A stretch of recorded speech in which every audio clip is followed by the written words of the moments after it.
We are going to finish up our guardrail series this morning, and if you've never been with us, don't worry, I'll catch you up. But before we get to that, I want to do something very important. We talk about things that we hold precious and are important to us, and we hand those things over to a group of people every single fall, and I want to honor them. Your kids may not always act precious, but they are precious to you. So I just want to honor all the teachers that we have sitting in our audience, and they'll represent all the other teachers that aren't here. But here's the thing. We have two of the greatest school districts in all of the United States. And you don't know that unless you lived in Pomona, California. All right? You don't know that unless you've tried to enroll your kid in a Seattle school. And there's great schools in Seattle, but none finer than the two school districts we have here. My kids have benefited from both school districts, from their coaches to their teachers. We have some of the finest. They're not just great teachers, they're outstanding people, all right? And we are blessed to have them here. So I'm going to ask, if you're a teacher, if you're connected to the school, if you're a para, if you're an employee of any kind, and you take care of our kids and make our community better, would you please stand right now, please? Come on your feet. Stay standing. All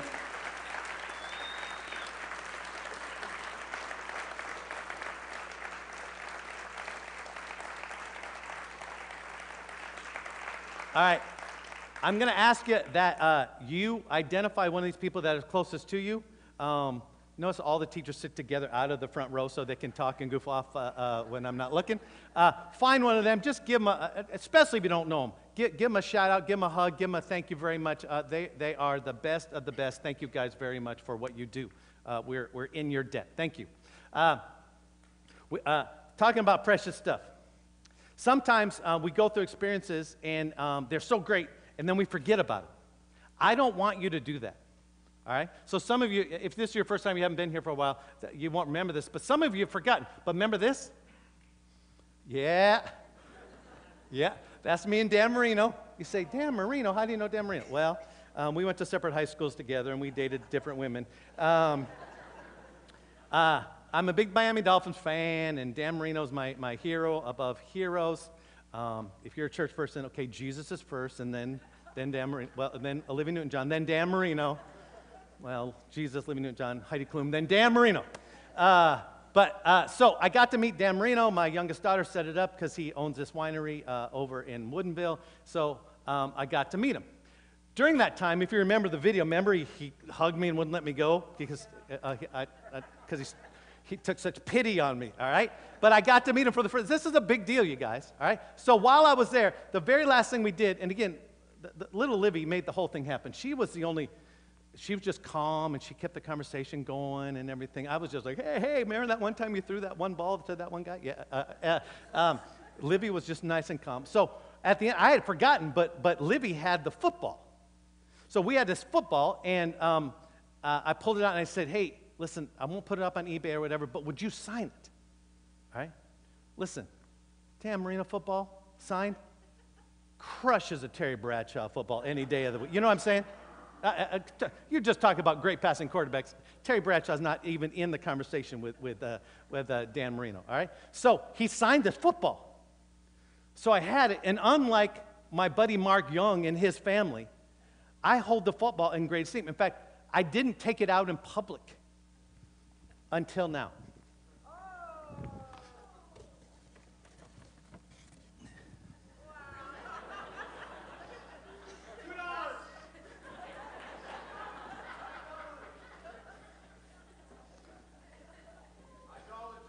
You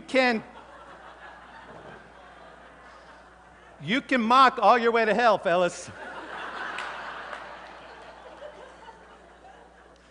Dan and I would be sitting at the feet of Jesus and just laughing at you guys. You're like, throw me the football. We can't. You're in hell, all right?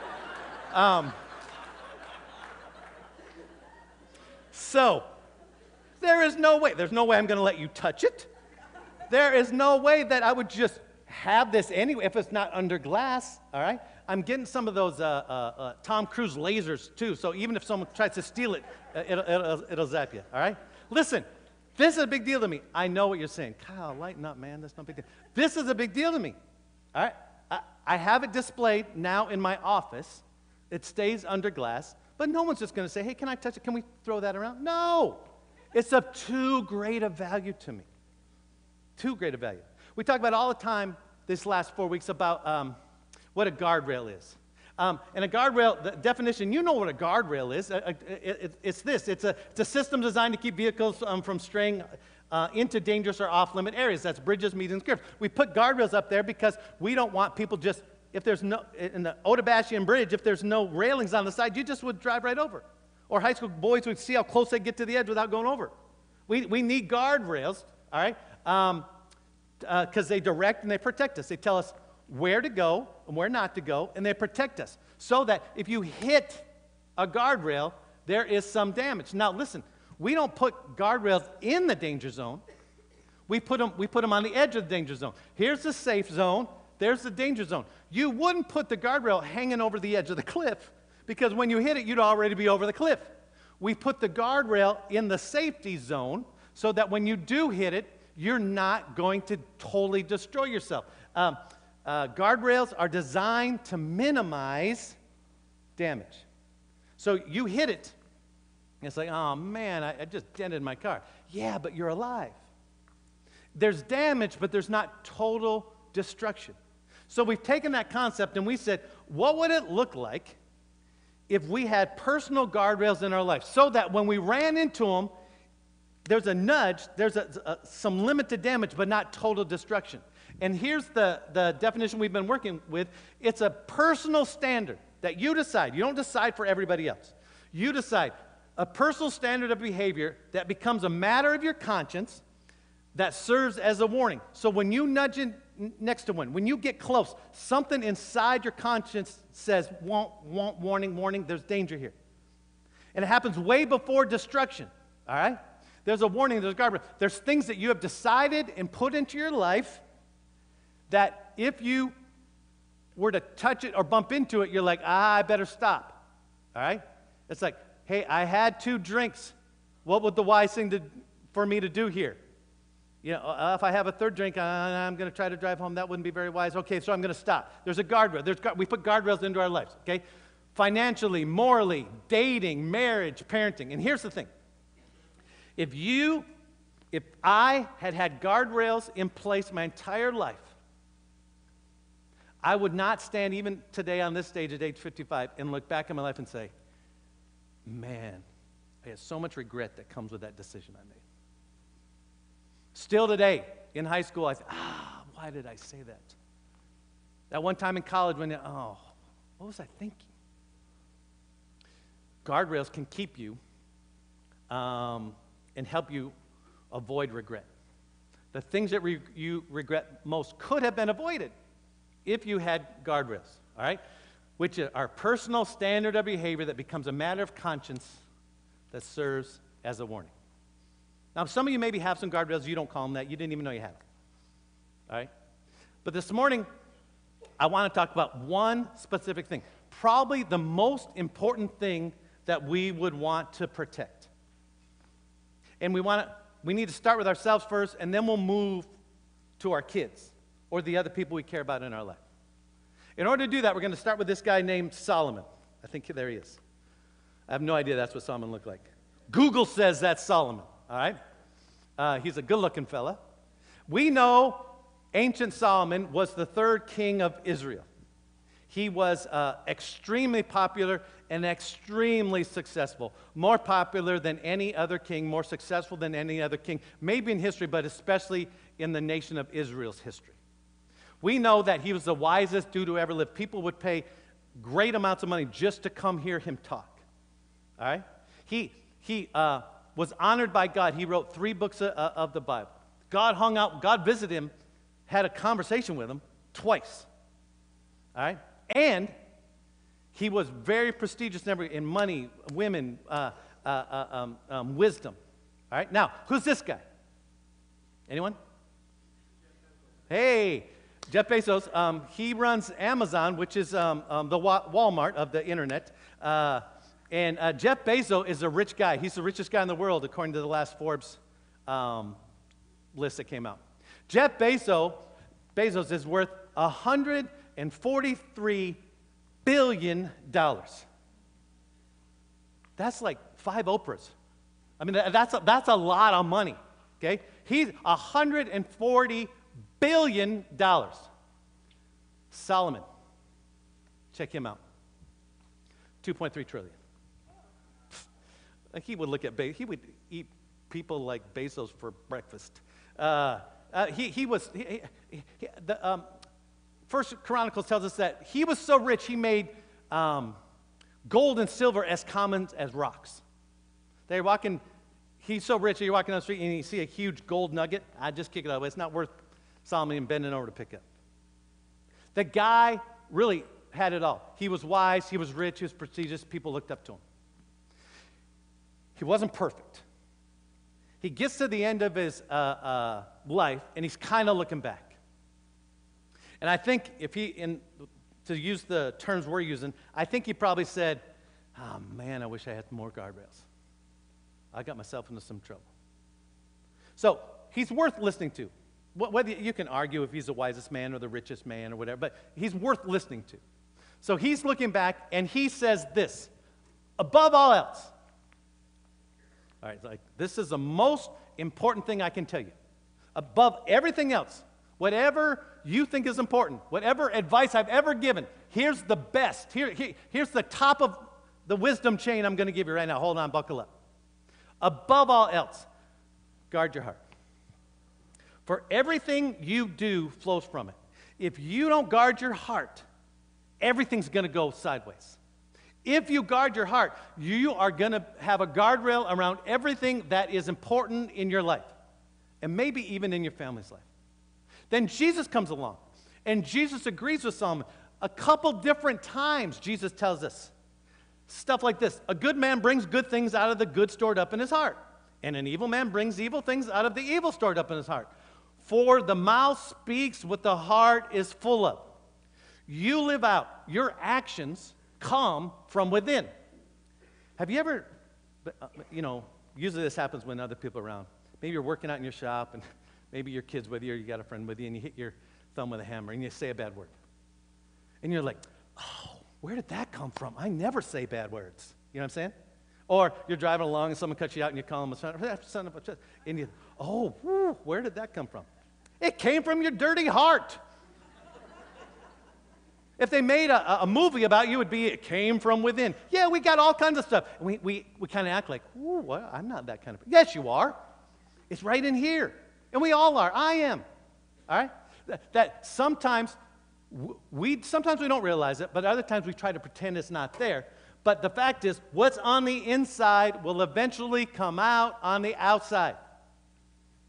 You can hide it a long time. But if you have an unprotected, unguarded heart and stuff gets in there, it's going to come out. Our behavior will eventually mirror our heart.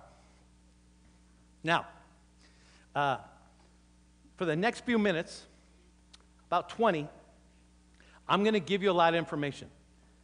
I don't want it to be like, I'm the professor, you're the student. I don't even want it to be like, I'm the dad, you're the kid, you better listen. I want it to be like, come on, man, we're friends. I got 55 years under my belt of a ton of mistakes. I got 30-plus years experience of working with you all and people's pain and problems. And there's some solutions, there's some roadblocks, there's all kinds of stuff. So I want to give you, it's going to feel like a lot of information. But as we go through this stuff, would you just grab hold of that thing that just lights your conscience up? That kind of sparks your heart. You say, yeah, that's my thing. Because I want to talk about the enemies of our heart, why we need a guardrail, why there's got to be something around our hearts, okay? That when you feel or identify any of these things, that's like touching the guardrail, just swiping the guardrail. If any of these 4 things touch your heart, or you feel them, or you identify with them, it's time to say, uh-oh, I better do something with it. Because if I don't, it's going to come screaming out in a very disastrous way. It won't be just a little bit of damage. It'll be total destruction. So here's the 4 things. Guilt, anger, greed, and jealousy. You may have some other ones, but those are the 4 major enemies of the heart. When you feel or identify one of these things in your life, it's a good sign. It's a good sign that I better get a guardrail up here or it's going to be a problem. And each one of these have a voice. Guilt says, I owe you. I owe you an apology. Dad, I owe you a car. I owe you a 1968 LTD that I totaled when I was 15 and a half.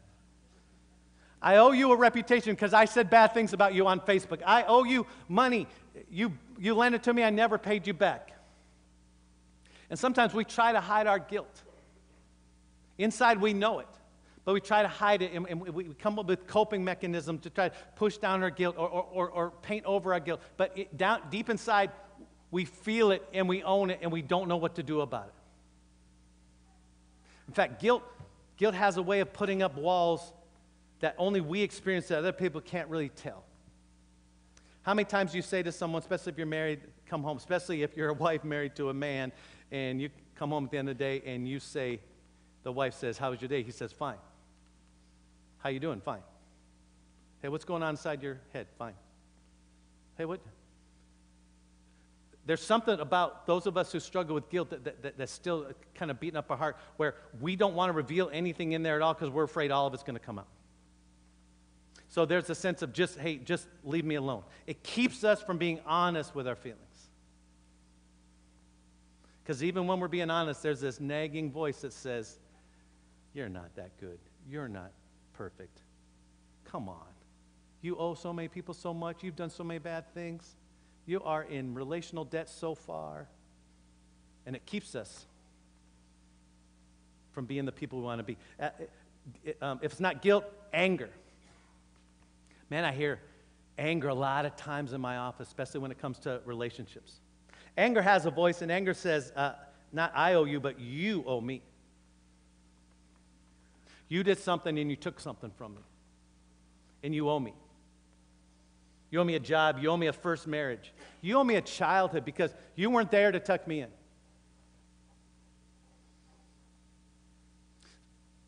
At some point, our anger turns to frustration. And we do things like, hey, you owe me. And if you don't pay me back, then I'm going to pay you back. I'm going to get even with you. We're passive-aggressive. We're moody. We're grouchy. We're mean. We think if we punish people around us, then we'll be even. I'll take my anger out on you because you were mean to me. But here's the problem, real quick. A person can't fully repay you. For example, Eric Harris breaks into my house and he steals $1,000. All right? I find out he did it because I find him spending $1,000 on computer parts. He's on Amazon spending all my money on computer parts. So I go to him, I said, Eric, you stole $1,000. And he, oh, man, Plu, I'm so sorry. I broke in your house. I stole your $1,000. But here's your $1,000 back. Are me and Eric okay? No, we're not. No, I broke into my house, stole $1,000. Hey, now we're even. I gave you $1,000. Nuh-uh. Even if he gave me $5,000, I'm probably not going to hang out with him and have a relationship with him. Certainly not inviting him over to my house. I'll look up, my dog will be gone, and Eric will be with it. Even people can't pay your debt back. It's just not the debt. It's the relational harm that went with it. And here's the other thing. Anger is never isolated to the relationship of origin. Anger leaks. You're mad at your mom for 20 years ago, but you take it out on your wife. You're mad at your boss, but you come home and take it out on your kids.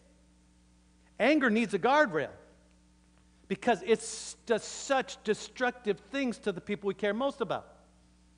I learned this phrase a long time ago. A lot of times, people get sick at home and they come and barf at church.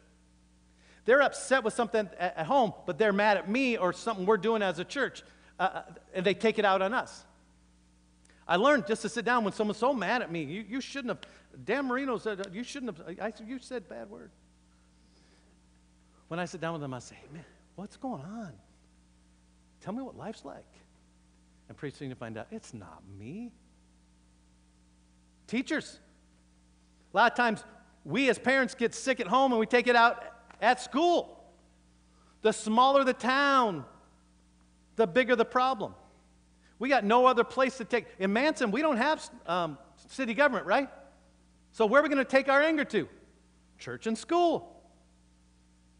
We take our problems, anger leaks. We're mad at something else or somebody else, but we take it out over here. And it's usually people we love the most because we know they're not going to walk away from us because they're committed to us. And we treat them the poorest because we know they'll take it the most.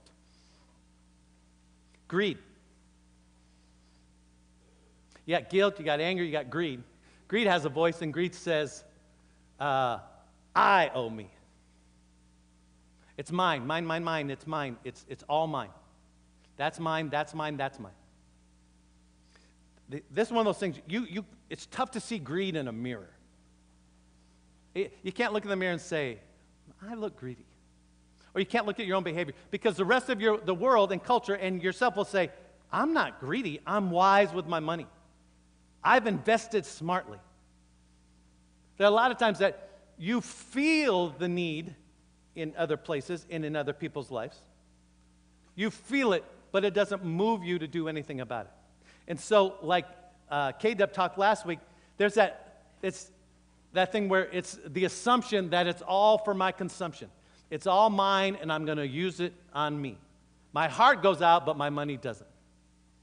And just for kicks, it's the opposite of real Christianity. When John 3:16 starts with God gave it out of total abundance, total sacrifice. Now you say, I know Christians that are greedy and stuff. Yeah, we're not talking about, or the people on TV that always want your money. That's not real Christianity. The basis of Christianity is God gave the greatest thing he could to meet your debt and your need. And finally, jealousy. Jealousy is a little bit different than the other ones. Jealousy is like, life owes me. Life's not fair. I should have got that promotion. I deserve that vacation. My marriage should look like that. Somebody else got what I deserve. Man, jealousy is ugly. But it gets the ugliest when we start to celebrate the failure of other people. Don't anybody raise your hand. You hear someone's having marriage trouble, they're getting divorced, and secretly you're like, yes. You see something on Facebook, we only post good stuff about Facebook. Maybe you see someone struggling on Facebook and you're like, oh yeah. You look at somebody else's marriage and it's going well and you think, how did I get stuck with this person? That should be my marriage. Jealousy is horrible. So what do you do? What do you do with all these things? Listen, I want to give you, real quick in the last few minutes we have, I want to give you a guardrail for each one of them. Now, I don't know if you're struggling with all four of them. Some weeks I got all four going on. But maybe there's one that just lights up that you need to zero in on.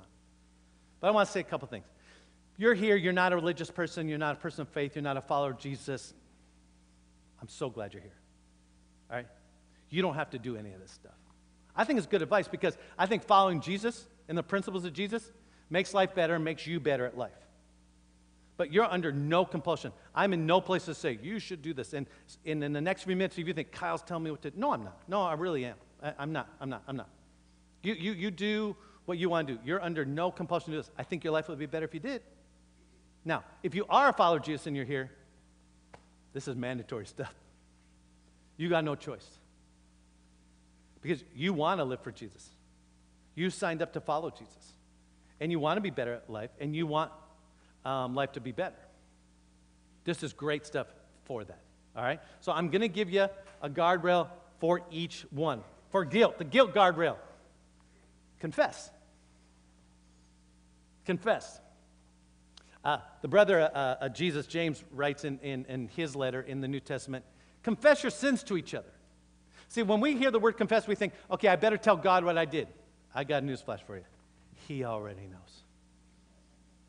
You're not going to go to him and say, hey, God, I want to confess that I yelled at my kids in anger. And he's like, what? I can't. I was just having such a good day. You've ruined my day. God knows what you did. All right? Now, there's a repentance and everything. We're not talking about that. I'm talking about confession, and confession's going to be to someone who has influence in your life who you trust. Don't get on Second Cup of Coffee and confess. Don't get on Facebook and confess. You find that one person that you trust that has influence in your life, and you say, listen, this is what I'm doing. Because all that stuff in your heart, the ickiness that all of us have, okay, the stuff you feel bad about in your past, that's got to be exposed to the light. And because in darkness it grows. In the light, it just gets zapped out. So you have to share with someone you trust. You have to confess. And eventually, you're going to confess to the people you hurt by your actions. Listen, no one wants to do that. I've sat with people who have had to confess to another person in my presence. Oh, that's not fun. It's not fun. But here's the thing. That's why it's a guardrail. We're afraid to confess and admit what we did. But when you do that, there'll be a little damage, but there won't be total destruction. Listen, short-term instability can lead to long-term intimacy. The very thing you want in relationships can be found when you're honest and confessed about the junk that you've done. The very thing you want. You won't move forward. You'll stay hidden. Without confession, you're going to stay hidden in your guilt. It will be awkward. There may be some temporary tension. But when you confess, especially to the people who are close to you, and I would start with my family first, when you confess, it's a little awkward, but it's a guardrail that keeps you from total destruction and damage. When you get to the point where you can say, I was wrong, that's a great place to start building guardrail around a heart that's struggling with guilt. Second, anger. The guardrail for anger is forgiveness. It's just to forgive. If guilt is confession, anger is forgiveness. And here's the problem. There's so much confusion around forgiveness. I get more pushback, feedback responses when I talk about forgiveness than any other subject. Because all of us immediately are like, nope, Kyle, you don't know what that person did to me. You don't know what that person did to my kids. Don't start talking to me about your fluffy forgiveness stuff because there's no way it's going to happen. And the problem with that is we, especially as a church, have made forgiveness like, hey, ask God to help you forgive, say a prayer, and get up praising God the next morning. Forgiveness doesn't happen like that. Forgiveness doesn't happen overnight. It happens over time. Forgiveness is a process. It's a long battle where you forgive, and then when you remember the offense, you forgive again, and then you remember and you forgive again. It's constant. God can forgive and forget. You cannot. But unless you do, you won't find any freedom in your relationships, in your life. You won't find any freedom until you do forgive. Listen, there's a sense that, hey, if I forgive, I'm going to let that person off the hook. You make a choice to forgive. You're not saying that what they did was okay. But you are saying there's going to be a different direction. Let me give you, really quick, let me give you 4 forgiveness questions. All right? See what I did there? Made that up all by myself. Forgiveness. Yeah. I had 2 weeks to plan that. It took me, I was on a plane when it hit me. 4 forgiveness questions, all right? Here we go.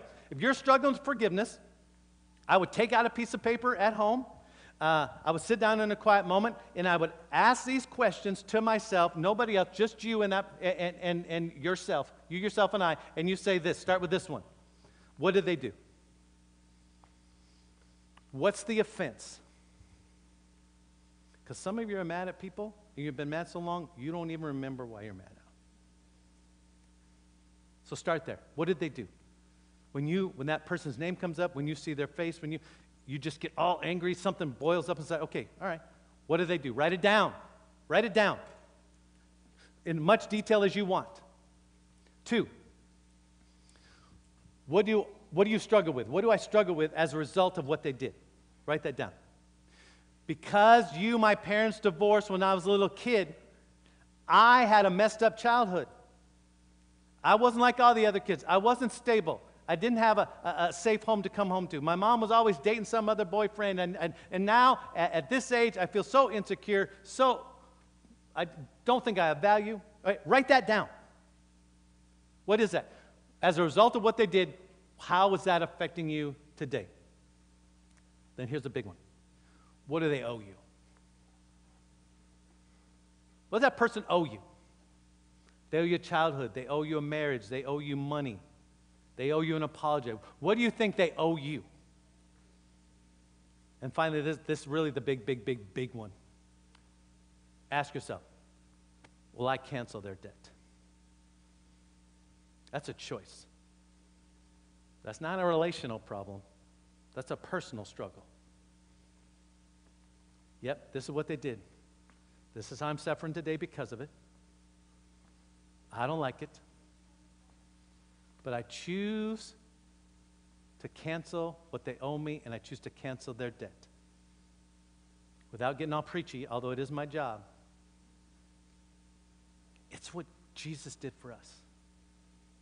Whether you believe that yet, Jesus looked at our debt, of our sin, of our mistakes, of our ickiness, and he says, not only did he cancel it, he paid the punishment in order to take our debt away. Now listen, I know, you're not Jesus. It's not that simple for you, and I'm not saying it should be. But at least get yourself in a process of moving towards forgiveness. Maybe you're not at the place to do it this morning. But those 4 questions, really, I would encourage you, man, forgiveness, just anger, just chews you up. It eats you up from the inside out. Bitterness is it's destroying all the other relationships you love. Greed. I think the obvious guardrail for greed is to give. K-Dub talked a lot about money and giving and guardrails last week. So I'm not going to spend a lot of time here. All I'm saying is, if you struggle with greed, like you got all this stuff, dads are the worst. We have all this stuff, and you kids don't touch my stuff. Wife, did you move my stuff? I told you 1,000 times, don't touch my stuff. Have you ever been with a man who's got a new car, and now kids are going to ride in it? You know, he frisks them down, hoses them off before they even get in there. Oh, I'm just going to eat my cookies in the back seat. Oh, no. Out. You walk home if you're going to eat those cookies. Men especially just love their stuff, all right? Here's a great guardrail. When you start feeling greedy, when you like, mine, I'm going to keep it, I'm not going to give away, it's all mine, it's all mine, it's all mine. Give. And the best way to do that is to write a check that is big to you. I don't know what size that is. If Jeff Bezos wrote a check, let's just say he's going to write a check to RealLife because he believes in the community center and the 7 Acres Foundation that's leading the charge on building a community center. If Jeff Bezos writes a check, and I tell you, I stand up here next Sunday and say, hey, I heard from Jeff Bezos, he sent $100. How many's like, Jeff? No. No. But if I said, hey, after the service last week, Ryan Rainville came up and he's been mowing yards and he didn't have hardly any money up, but he gave me $100 cash. We'd like, Ryan, he's the greatest. Come on up, Ryan, and put him on my shoulders, and we'd both be awkward. Yeah, because the gift matters to you. You write a check that is big to you. That's going to be different for all of us. But when you write that check, you know what? And you can give it to Thrive, you can give it to Chelan Valley Hope, you can give it to the food bank, you can give it to the Kyle Plough Goes and See the Dolphins in Miami football game fund. You can give it anywhere, all right? But when you write that check and you hand it in, you are saying, greed, you do not own me. I'm not owned by my stuff. In fact, God is big enough compared to my stuff. God is enough compared to my stuff. I don't have to have this stuff to be satisfied. I don't have to have my bank account this high in order to feel good about myself because God already did that. Jesus already gave me my value. I don't need stuff to feel good about my life and the direction of it. And when you write that check that is big to you, you're saying, you don't own me. My stuff doesn't own me. God says, here's everything you need. Give 10, save 10, and then you spend 80% the way you want to. That's all come from God anyway, and if you don't admit that, that's okay. But he says, give 10, save 10, spend the rest. Do whatever you want with 80%. You struggle with greed, and it's tough to see in the mirror, ask people around you. Write a check that is big to you. Finally, jealousy. Jealousy is a tough one. Jealousy wants what it doesn't have. Man, maybe it's not you. If it's not you, you're a Mother Teresa. Jealousy looks over there and says, man, I wish I had that, and I wish they didn't. So here's the guardrail to jealousy. Celebrate. Start with you. Celebrate what you got. Listen, I get a running start at this sermon before you guys hear, so I've already attempted to do this week. What's the good stuff in your life? I should probably do this daily. I don't do it enough. I'm just a blessed person. I got a job I love. I work with people, you're going to meet them in the next few weeks. I work with the greatest people you could work with in a church. I am supported by the greatest church board ever in the history of church boards. I got friends that know me, understand me, everything about me, good and bad, and love me anyway. My extended family, I'm so thankful for. They are thriving well. I was blessed with the greatest wife in the world. She truly is. She truly is. She's so sick. She got a little sickness from Mexico. You can do your own math. But she was scheduled to teach 4th and 5th graders today. She wasn't feeling well last night. She wasn't feeling well this morning. She showed up to teach. I said, what are you doing? Just call and get a sub. I wouldn't be up here unless there was a porta toilet right here. Porta potty. I said, I hope your classroom's next to a bathroom. She didn't even think twice about it because that's the kind of person she is. She gave her word and she's going to show up. She's the most patient, loving person.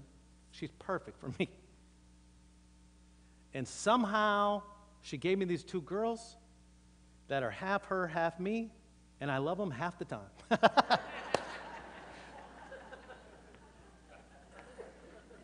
I am blessed with two great girls that now I'm best friends with. When and how does that happen? Listen, you got to celebrate what you got. Here's the hard part. You got to celebrate what other people got.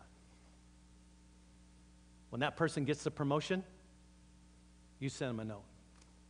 Man, I'm so excited for you. You deserve that promotion. I should have got it because I'm more qualified, and I'm sure I don't understand why I didn't. But, no, you just celebrate. Some other kid gets to play more than your kid, give him a shout out.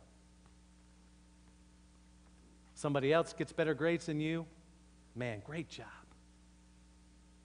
Someone else hey, they got a new car. Instead of saying, oh man, they're wasting their money, they're probably paying $400 a month on that. No, celebrate with them.